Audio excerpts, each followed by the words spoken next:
You know, omega-3s, it's one of those things we hear about all the time, right? But what are they really? What do they actually do? Well, today we're going to demystify this super important fat that your body is literally craving but can't make itself. So, let's get into it.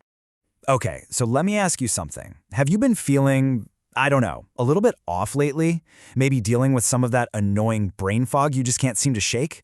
Or maybe you're just more tired than usual and concentrating feels like a real chore?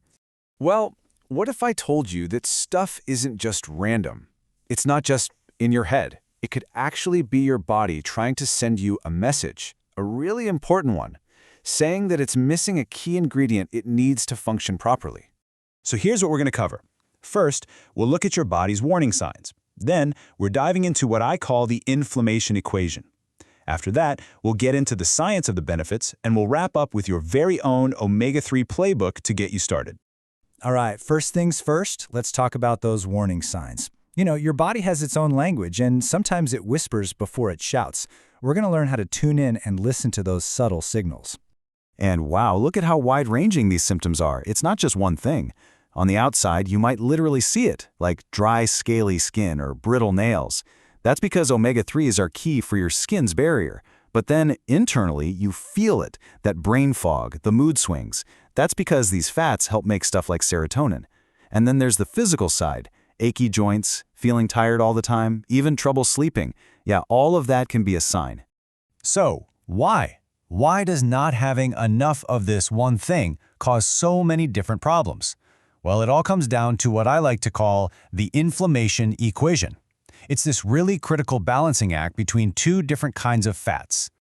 Okay, so first, a super quick definition. When you hear the term essential fatty acids, they mean essential, like for real. Your body can't make them from scratch. You have to get them from the food you eat. And they're not just nice to have. They are the building blocks for every single cell you've got. And this right here, this is the heart of the problem. Just think of it like a seesaw. On one side, you have omega-6s. You find these in stuff like vegetable oils and a lot of processed foods. They tend to be pro-inflammatory. Now, a little inflammation is good, right? It helps you heal. But on the other side of the seesaw, you have the omega-3s, from things like fatty fish and walnuts. These guys are anti-inflammatory. The huge issue, our modern diet has us sitting with all our weight on the omega-6 side, and the omega-3 side is way up in the air. So just how out of whack is this seesaw? Get ready for this. The typical ratio of omega-6 to omega-3 in our diets today is 20 to 1. 20 to 1. That is a massive imbalance, and it's what's driving this constant, low-level inflammation that's connected to so many of the health problems we see today. Okay, so that's the problem. But what happens when you start to fix it? What happens inside your body when you start to level out that seesaw and get the omega-3s you need? This is where it gets really, really cool. And look, this isn't just some theory. We're talking about serious science here. Researchers over at Harvard did this huge review, a meta-analysis, and what they found was crystal clear. The evidence for how omega-3s affect heart health, it's the real deal. So get this. They crunched the numbers on over 120,000 people, and they found that a daily dose of omega-3s was linked to an 8% lower risk of having a heart attack. An 8% drop.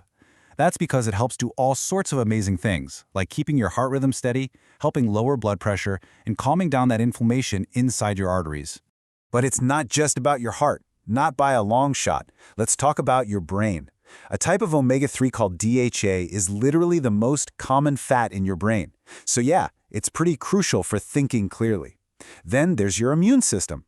Studies show omega-3s can help dial down an overactive immune response, which is huge for autoimmune conditions like rheumatoid arthritis. And yeah, like we said before, they are absolutely key for your mood. Okay, so we've seen the problem and we've seen the incredible benefits. Now it's time for the best part, your playbook. Let's talk real-world, practical steps for how you can get this balance back. So here they are, the omega-3 all-stars. You've got your fatty fish. Think salmon, mackerel, sardines. These guys are loaded with EPA and DHA, which are like the superstar, ready-to-use forms of omega-3. Now, plant sources like flaxseed, chia seeds, and walnuts are awesome too, but they give you a different type called ALA. The catch is, your body has to work to convert that ALA into the EPA and DHA it really wants. And it's not super good at it. So long story short, if you can get those fish sources, they're your #1 draft pick. All right, but this is the question I know is on your mind. Can I just, take a pill for this? If it's hard to get from food, why not just pop a supplement? I mean, you walk down the supplement aisle, and they are everywhere. It seems like such an easy solution, right? But the science, well, it's a little more complicated than that. Let's really look at what the research has found. Okay, here's the deal. The real bottom line, the absolute gold standard, what all the public health folks recommend is this: eat fatty fish once or twice a week. That's it. Now, some early studies on supplements looked good, but a lot of the bigger, newer studies just haven't been able to prove that a pill gives you the same heart benefits as eating the actual fish. Now, the American Heart Association does say that for people who already have heart disease, a supplement might make sense, but, and this is a big but, only under a doctor's supervision. So what's the big takeaway for most of us? Food first. Always start with food. So, let's wrap this up. I want to leave you with this one big question.